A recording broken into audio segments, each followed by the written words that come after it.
Здравствуйте, в эфире «Настоящее время». С вами Наташа Мозговая.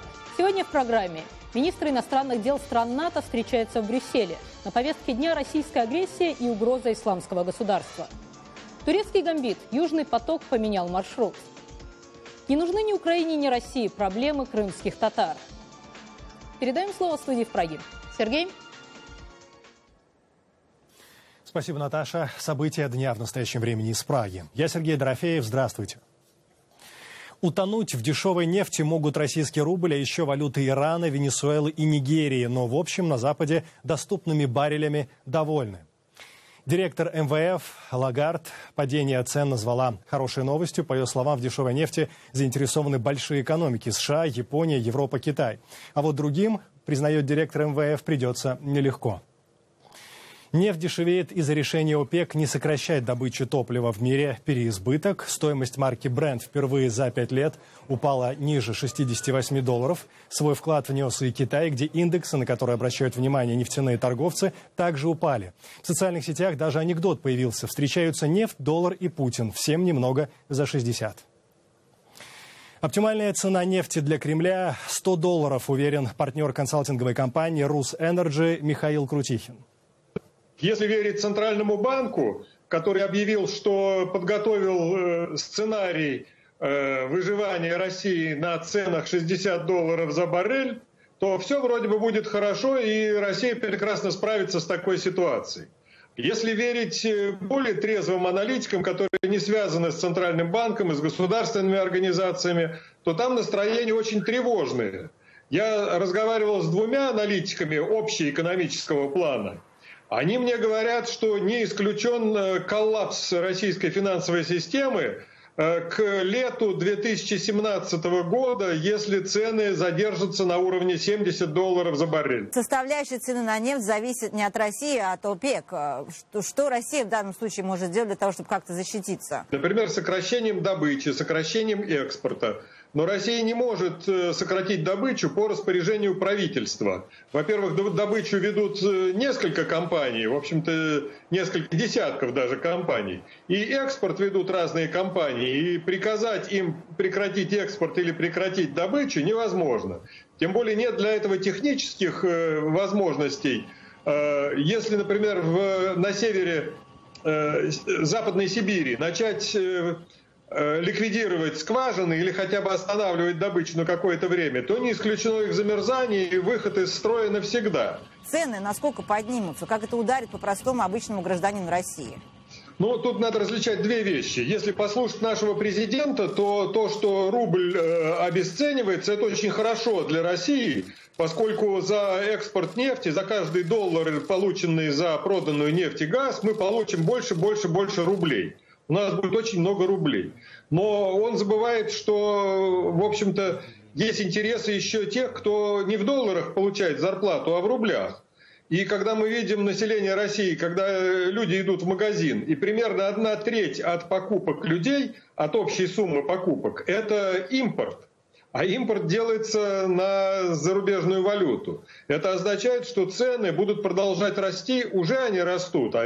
И не исключено, что к концу года мы увидим двузначную цифру инфляции, и для простого российского потребителя это будет очень и очень чувствительный удар.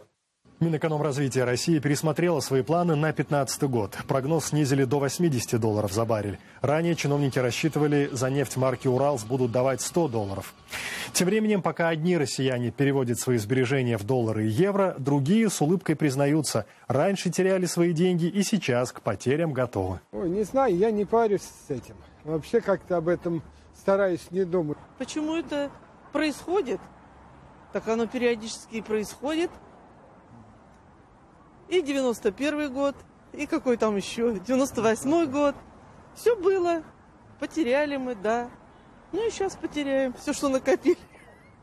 Меня лично это впрямую, скажем так, касается только в плане того, что я являюсь жителем Российской Федерации и знаю, что у меня в стране происходит.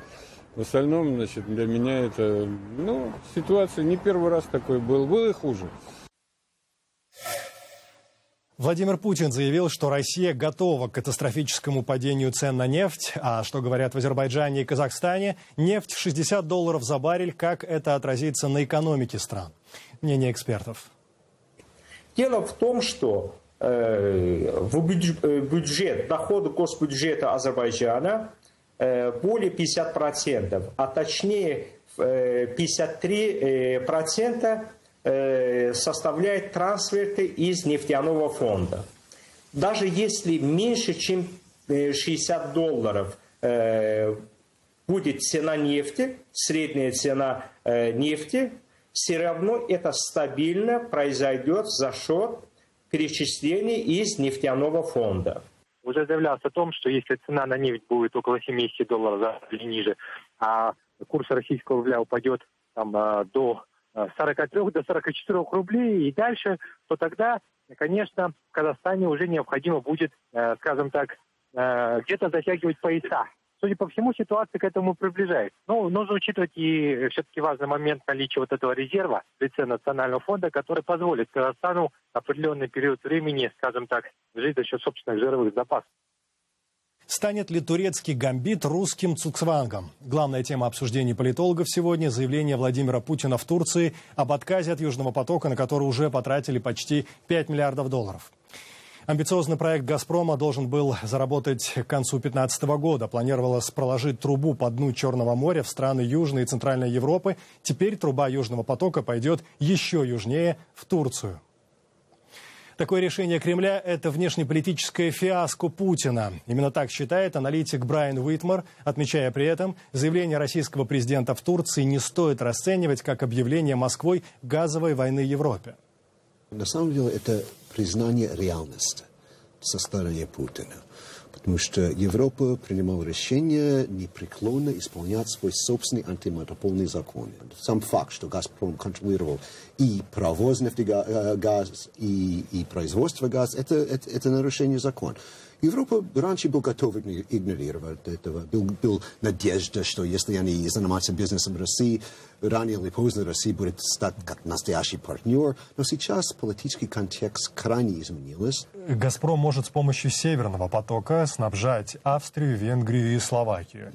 Но вот что касается государств Западных Балкан, что касается Италии, и что касается Сербии, то эти государства по-прежнему будут зависеть от украинской газотранспортной системы, принадлежащей Киеву, в отличие от белорусской, которая не принадлежит Минску, а принадлежит Москве. Значит ли это, что Киев на сегодня в этом газовом споре с Москвой выиграл? В этом борьбе, да.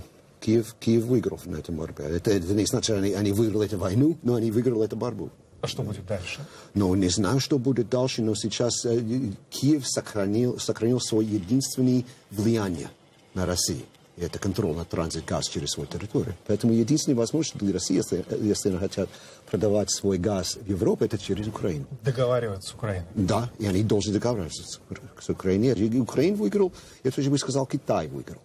Потому что Китай может диктовать цены. Россия вынужден продавать свой газ никому.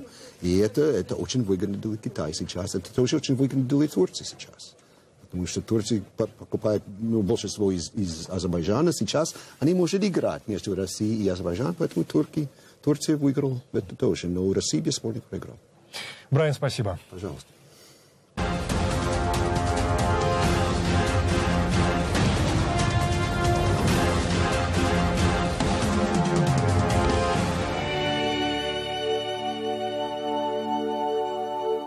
Настало время передавать слово в США, Брюссель. Там заседание министров иностранных дел стран НАТО. Какие заявления звучали? Коллеги? Да, Сергей, сегодня в Брюсселе прошло заседание министров иностранных дел 28 стран НАТО. Участники встречи и Украина осудили наращивание военной мощи России в Крыму, направленное на, цитата, «преднамеренную дестабилизацию Восточной Украины». Генеральный секретарь НАТО Йенс Столтенберг обвинил сепаратистов и Россию в нарушении Минских соглашений. Сепаратисты и Россия не соблюдают минские договоренности, нарушают режим прекращения огня и не уважают независимость и территориальную целостность Украины. Президент США Барак Обама дал понять, что Россия может столкнуться с новыми санкциями в связи с ее действиями в Украине, и что существующие санкции едва ли будут ослаблены, если эти действия продолжатся. Это заявление прозвучало в понедельник вечером в ходе телефонной беседы Обамы с председателем Европейского совета Дональдом Туском. В свою очередь, посол США в НАТО Дуглас Лют сообщил, что активизация полетов российской военной авиации у границ НАТО представляет угрозу гражданским самолетам. По словам Люта, в ряде инцидентов российские самолеты отключали средства связи и не информировали о планах полета. Министр иностранных дел Литвы Линас Линкевичус провел параллели между аннексией Крыма и политикой, проводимой Россией в Абхазии. Честно говоря, это тот же сценарий, что и в Крыму. Другими средствами, но итог один — аннексия Абхазии и создание дополнительных препятствий на пути интеграции Грузии. По мнению аналитиков, действия Москвы в Украине представляют угрозу как для Украины, так и для самой России. Однако мало кто заинтересован в достижении компромисса. Репортаж Дэниела Шерфа из Киева. Украинские руководители отметили годовщину Евромайдана, но не праздничными мероприятиями, а в довольно печальной и тревожной обстановке. Родственники тех, кто стал жертвой столкновений между протестующими и властями, в результате которых был свергнут поддерживаемый Россией президент Виктор Янукович, продолжают добиваться справедливости. А революция обходится все дороже и дороже. Тысячи людей стали жертвами продолжающихся боевых действий между украинской армией и поддерживаемыми Кремлем сепаратистами на востоке страны. Впервые в истории независимой Украины мы находимся в состоянии войны с крупнейшим агрессором, можно даже сказать, с противником. Нужно называть вещи своими именами. Однако большинство украинцев, как, например, участница Евромайдана Валентина Билан, считают, что европейское будущее стоит этих жертв. Мы выбрали парламент и будем надеяться на то, что он будет работать.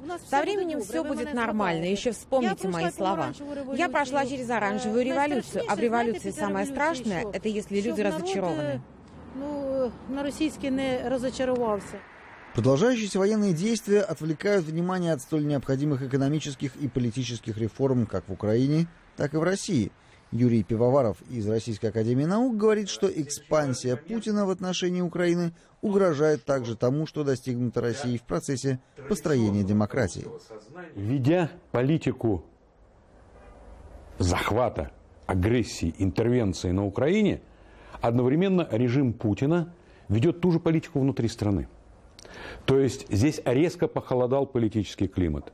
Здесь очень увеличились риски для людей, думающих по-другому, для людей, думающих оппозиционно, альтернативно. И в этом смысле война, которая идет на Украине, это и война в России, где вся государственная машина обрушилась на инакомыслящих, на тех, кто думает по-другому. Директор Московского центра Карнеги Дмитрий Тренин говорит, что мало кто заинтересован в столь необходимом компромиссе в отношениях между Россией и Украиной. Особенно на Западе, потому что любой компромисс в данной ситуации будет считаться уступкой Путину. Это совершенно неприемлемо. Но если дело в этом, тогда единственный выход из этой ситуации – это крах этого режима. А поскольку Кремль более-менее это понимает, ставки для России необычайно высоки. Лидерам Украины придется потрудиться, имея дело с действующей все более агрессивно Россией и в то же время стараясь изжить коррумпированную политическую культуру, которая, собственно, и стала одной из причин Евромайданской революции. На повестке дня брюссельской встречи министров иностранных дел стран НАТО также борьба с радикальной суннитской группировкой «Исламское государство». На одном из форумов в Вашингтоне Джон Керри заявил, что лидеры исламского государства считают, что мир будет слишком запуган, чтобы выступить против них. Давайте заявим четко.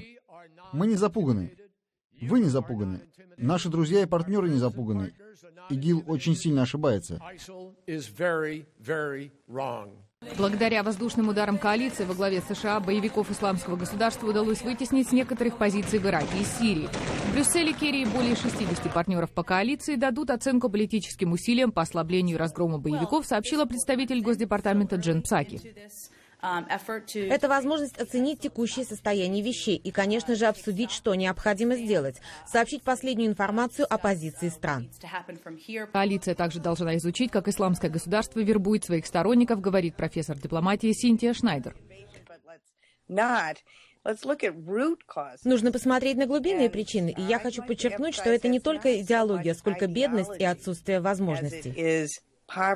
Коалиции нужен четкий план в партнерстве с иракскими властями, как они будут вести борьбу с исламским государством внутри страны, говорит профессор Дэниел Сервер, занимающийся проблемами конфликтов. В борьбе с ИГИЛ в Ираке достигнут очень небольшой прогресс, и, похоже, в основном это связано с неспособностью к действиям со стороны иракских служб безопасности. По его словам, Керри должен настаивать, чтобы Турция оказала дополнительную помощь в борьбе с боевиками в Сирии. Правильным подходом к этому было бы соглашение между Турцией и США о создании защищаемой и освобожденной зоны внутри Сирии. В то же время эксперт предполагает, что ни США, ни Турция не готовы в данный момент предпринять шаги, необходимые для достижения этой цели. Мы снова возвращаемся в Прагу. Сергей? Хрупкая надежда на мир в Украине. Боевики ЛНР и украинские военные договорились о прекращении огня с ближайшей пятницы и об отводе всей тяжелой техники с субботы 6 декабря. Об этом сообщается в докладе ОБСЕ. О мирных планах шла речь на встрече в Луганске с участием генералов от России и Украины, а также делегатов от ЛНР. Вообще же на востоке Украины режим прекращения огня действует еще с сентября, действует, но не соблюдается. Что о минских мирных договоренностях говорят украинские военные, обороняющие Донецкий аэропорт? Что сейчас происходит, пожалуй, в самой горячей точке Донбасса? Мы связались с командиром роты правого сектора с позывным «Богема». Наверное, нас забыли предупредить о перемирии. Крайние несколько дней, особенно яростные были обстрелы. Была даже попытка штурма. За все время противостояния в аэропорту и в прилегающих территориях, скажем так, перемирие, даже не перемирие, а затишье было 3 или 4 дня до выборов в ДНР. А все остальное время никакого перемирия, постоянно идут обстрелы, только с разной интенсивностью. Приказы не стрелять отдаются. Отдаются вот как раз после, до первого выстрела. Тем временем в аннексированном Россией Крыму продолжаются преследования крымских татар. По словам их лидеров, в домах татар вооруженные люди в масках проводят обыски, ищут религиозную литературу. Кроме этого, после аннексии полуострова начались похищения крымских татар, а их лидерам был запрещен въезд на родину. Об этом Шахида Якуб беседовала с крымским журналистом Делавером Османовым. Хочу спросить, после того, как все так быстро поменялось, Крым стал частью России, поменялась власть, поменялось все, как вообще там живется? Ну, на каждый день. То есть что-то вы на себя ощутили, что поменялось? Ну, живется по-разному, конечно. У всех по-разному живется. Если вести речь о крымских татарах, то, наверное, сегодня крымские татары, возможно, можно сказать, что они подвержены какой-то опасности. Наверное, все-таки. Вы считаете, что только крымские татары подвержены больше опасности? Я думаю, что больше их безопасность подвержена. Их безопасность заставляет думать о том, что есть проблемы, которые связаны именно вот с крымско-татарским фактором. Почему? Потому что, это же вообще известно, сколько уже пропадало людей. И, насколько я сейчас знаю, 6 пропавших, из них 2 найдены, 1 повешен, другой мертвым. Обыски проводятся в мечетях, не в церквях. То есть вот по такому принципу, по этноконфессиональному принципу, видимо, идет какая-то, не знаю, какое-то давление или может быть, власть опасается чего-то. Официально они ищут религиозную литературу, которая, возможно, носит какой-то экстремистский какой-то оттенок. А что, крымские татары, они очень религиозные? Да, я бы не сказал, вполне светский народ. Скажите, вы и при Украине были защищенными, и сейчас защищенными. То есть для крымских татар вот ничего не поменялось, правильно? По сути, по большому счету, я бы не сказал, что что-то существенно поменялось. Поменялось только... Вы знаете, в Крыму власть всегда менялась. И почему-то всегда пытались отыграться на крымских татарах. В этот раз на крымских татарах, потому что они проявили гражданскую позицию во время мартовских событий. То есть они высказали свое мнение, оно известно. Они не взяли в руки оружие, они мирным способом показали свое отношение ко всему происходящему. Все. Но, видимо, это послужило каким-то толчком к действиям против них, скорее всего. А скажите, много крымских татар уехало из Крыма вот после того, как... Статистики такой не ведется. Ее просто нет. Ну, а вот вы вот с людьми разговариваете. Есть разные данные. Даже мне, например, не хочет даже озвучить какие-то цифры, потому что в основном сейчас крымские татары проповедуют идею не уходить из Крыма во что бы то ни стало, а находиться в Крыму. Это наша земля, это наша территория, на которой мы сформировались и должны жить, и дальше продолжать свой род, как говорится, да? Кто бы ни пришел в Крым. Кто бы ни пришел. Потому что в Крым много кто приходил за эти 200-300 лет. Ну вот мы вернулись в Крым не для того, чтобы исходить из Крыма, понимаете? Поэтому мы будем там жить. В настоящее время продолжаем. Далее у нас эфир из Вашингтона. Грозит ли Америке новый шатдаун, закрытие правительственных учреждений? О шансах достичь бюджетного компромисса. Наши коллеги прямо сейчас. Наташа. Да, Сергей. Американские законодатели едва успели вернуться в Капитолий после каникул в честь Дня Благодарения, как на их плечи легла ответственная задача – достичь бюджетного компромисса по вопросу финансирования, в том числе иммиграционной реформы. Если этот вопрос не будет решен в течение нескольких дней, существует риск очередного закрытия правительственных учреждений, которые в США назвали емким словом «shutdown» – «закрытие». С нами в студии наш корреспондент Игорь Тихоненко. Игорь, насколько в этом году реальна эта угроза? Наташа, привет. Ну, на самом деле, короткий ответ на твой вопрос. Угроза весьма реальна. Однако, давай для начала, наверное, поясним нашим или напомним нашим зрителям, что же такое, да, шатдаун. Это просто-напросто, когда у правительства США закончились деньги на самофинансирование, а Конгресс не выделил каких-то конкретных сумм на финансирование отдельных федеральных министерств и агентств. Многие аналитики полагают, что в этот раз обе партии не допустят повторения ситуации и сценария годичной давности, когда республиканцы и демократы припирались очень долго в Конгрессе, спорили, тестируя нервы своего оппонента, и дотестировались до того, что 1 октября 2013 года правительство США закрылось аж на целых 16 дней, как мы помним. Да? По словам, для того, чтобы этого не произошло в этот раз, по словам одного из сотрудников, старших сотрудников Конгресса США, пожелавшего остаться неназванным, анонимным, он буквально вчера говорил с американскими журналистами, так вот он сказал, что конгрессмены встречались буквально несколько дней назад во время каникул Дня Благодарения, и, по его словам, был достигнут существенный прогресс по этому вопросу. Нужно сказать, что конгрессмены на данный момент работают над пакетом из 12 законопроектов общей суммой в $1 триллион. И этот $1 триллион позволит правительству быть открытым до сентября 2015 года. Однако эти дебаты могут быть омрачнены тем фактом, что целый ряд весьма консервативных республиканцев настаивает на том, чтобы эти дебаты увязать с разговором об иммиграционной реформе, которая была представлена Бараком Обамой буквально 2 недели назад, 19 ноября. Но это уже совсем иной уровень баталий и уровень вербальной перепалки. Да, наверное, стоит напомнить нашим зрителям, что 1 января начнет работу новый Конгресс, и, наверное, не хотелось бы начинать его работу с левой ноги. Спасибо. С нами в студии был наш корреспондент Игорь Тихоненко. В Казахстане стартовала инициатива «Ребенок должен жить в семье». Ее организаторы надеются, что к 2050 году каждый ребенок в этой стране обретет семью. Эта идея реализуется с помощью американской организации KidSafe. Репортаж Юлии Савченко и Андрея Дегтярева.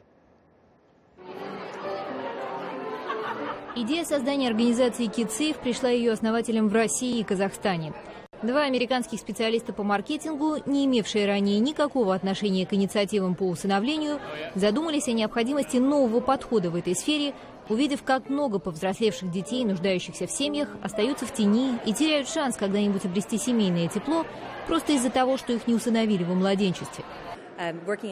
Работая в странах бывшего Советского Союза с 1999 года, мы стали частью целого движения, которое, вступая в связи с правительством, сделало своей целью донести до внимания общества тот факт, что детские дома и приюты – это институционные образования, которые не являются благоприятной средой для того, чтобы в них росли дети. Со времени основания KidSafe, так же как его самые первые питомцы, подрос и окреп. Главным событием года для KidSafe уже на протяжении многих лет является ежегодный благотворительный бал в американской столице. В этом году он сопровождался действом, получившим название «молчаливого аукциона», все средства от которого пошли на поддержку инициатив по развитию альтернативных видов семей для детей и подростков в США и во всем мире. Средства, собранные на аукционе, составили более 320 тысяч $. Рекорд для организации.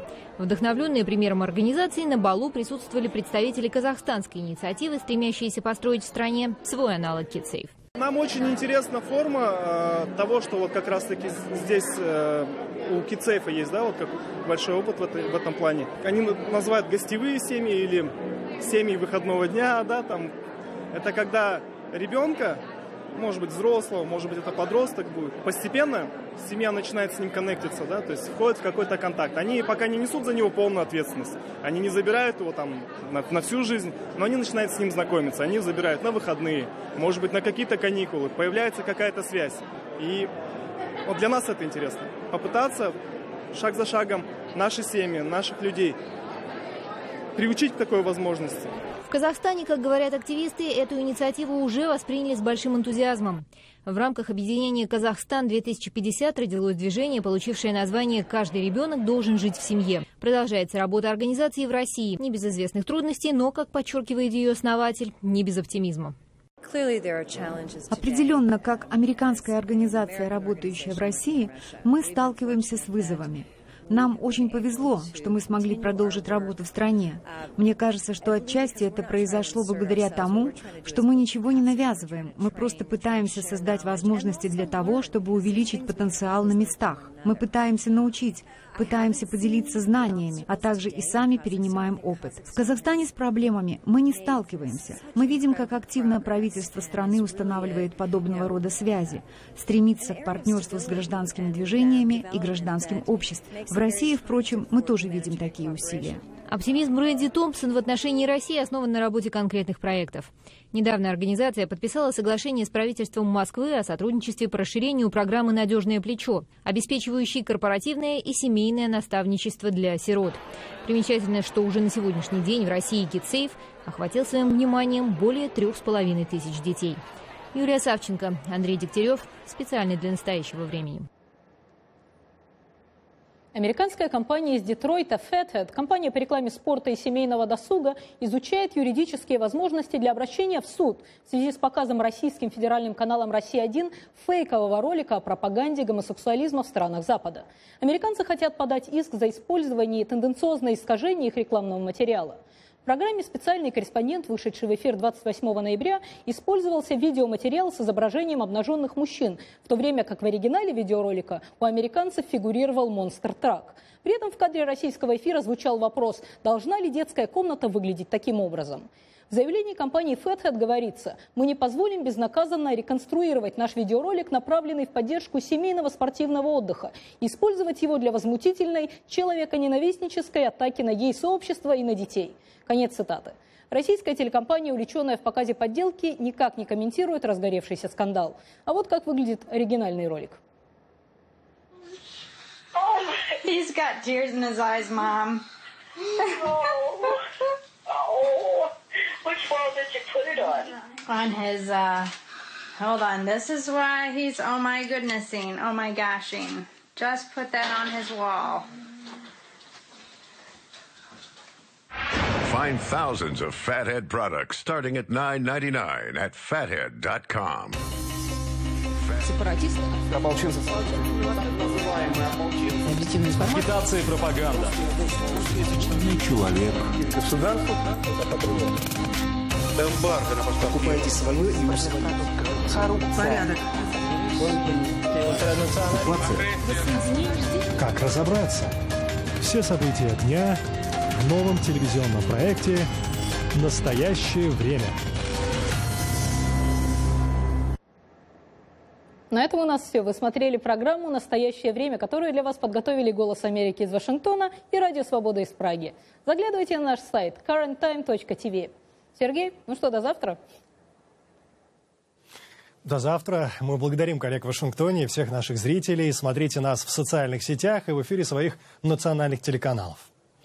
Настоящее время вновь наступит уже завтра. Я Сергей Дорофеев. Всего доброго и до свидания.